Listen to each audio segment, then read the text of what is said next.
তো guys, Dilip Yadav mini ব্লগে সবাইকে স্বাগত জানাই। আশা করি তোমরা খুব ভালো আছো, আমিও খুব ভালো আছি। আর তোমাদেরকে তো ভিডিও দেওয়াই হচ্ছে না, তোমাদেরকে কি বলবো, ভিডিও দিতে ইচ্ছাও করছে না। সত্যি কথা বলছি, কি নিয়ে ভিডিও করব নিজের মাথায় আইডিয়াও আসে না। তার মধ্যেই কদিন এত বৃষ্টি হচ্ছে, কাদা প্যাচপ্যাচানি, আর ভালো লাগে না। রোদ হচ্ছে তো আবার একদিন বৃষ্টি হচ্ছে, বৃষ্টির পরিমাণটা একটু বেশি হচ্ছে, রোদের পরিমাণটা একটু কম হচ্ছে যেহেতু।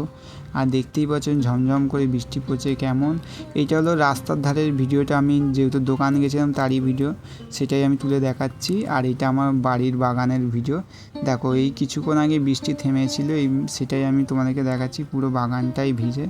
তারপরে চলো আমার নিজের ভালোবাসার গাছটাকে তোমাদেরকে দেখাচ্ছি। সেটা তো আমার এই মানি প্ল্যান্ট গাছটা, দেখো কত সুন্দরভাবে বেড়ে উঠেছে নিজের মতন করে। আমি বোতলের মধ্যে এরকম করে রেখেছি, দেখো তোমরা দেখতে পাচ্ছ।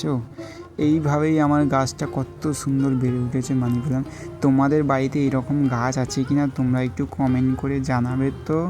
তারপরে এইখানটায় দেখো ছোট্ট একটা মাটির ভাঁড়ের মধ্যেই আমি একটা বসিয়েছি। ওইটা যেমন জলের মধ্যে রেখেছি, এটা আমি মাটির ভাঁড়ের মধ্যে মাটি দিয়ে সুন্দর করে কীভাবে রেখেছি। দেখো অনেকটা ছোট্ট ছিল, ছোট থেকে একটু আস্তে আস্তে পাতা বেরোচ্ছে, কী সুন্দর দেখতেই পাচ্ছ।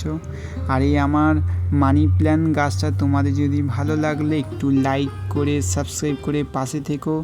নেক্সট ভিডিওতে কি ভিডিও দেবো সেইটা তোমরা একটু কমেন্ট করে জানাবে। তোমরা ভালো থেকো।